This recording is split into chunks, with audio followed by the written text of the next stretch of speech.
আবার নিউট্রনও থাকতে পারে। ঠিক আছে, প্রোটন আর নিউট্রন থাকবে। কথাটা বোঝা গেল?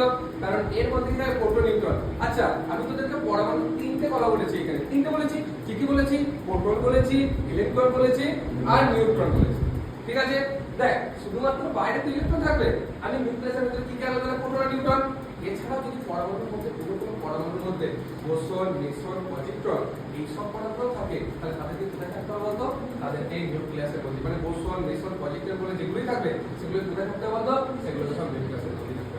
কারণ নিউক্লিয়াসের বাইরে শুধুমাত্র কি করা থাকবে? লাস্টের বেঞ্চে সেগুলো উত্তর দিবি। যে নিউক্লিয়াসের বাইরে শুধুমাত্র কোন করা থাকতে পারে? একমাত্র ইলেকট্রন। ওই জন্য ওই মোলটার নাম কি? ইলেকট্রন মোল। তাহলে আরেকবার রিপিট করে নিই যে একটা পরমাণু কটা অংশ? কটা অংশ? দুটো অংশ কি কি? নিউক্লিয়াস আর হচ্ছে ইলেকট্রন মোল। নিউক্লিয়াস আর হচ্ছে ইলেকট্রন মোল। ঠিক আছে, নিউক্লিয়াসের মধ্যে যে কণাগুলো থাকে সেই কণাগুলোর নাম কি কি? প্রোটন আর নিউট্রন। এই মোলের মধ্যে 15টা প্রোটন আছে, কার সংখ্যা কত রে? 15। তাহলে কোন মোলের মধ্যে যতগুলি প্রোটন থাকে সেই সংখ্যা কি হয়? পারমাণবিক সংখ্যা। আরেকটা জিনিস থাকে, সেটা হচ্ছে কি সংখ্যা? না, সেটা হচ্ছে ভর সংখ্যা। এটাও আমরা ছোটবেলায় একদম পুরো পড়ে মুখস্থ করেছি। আচ্ছা,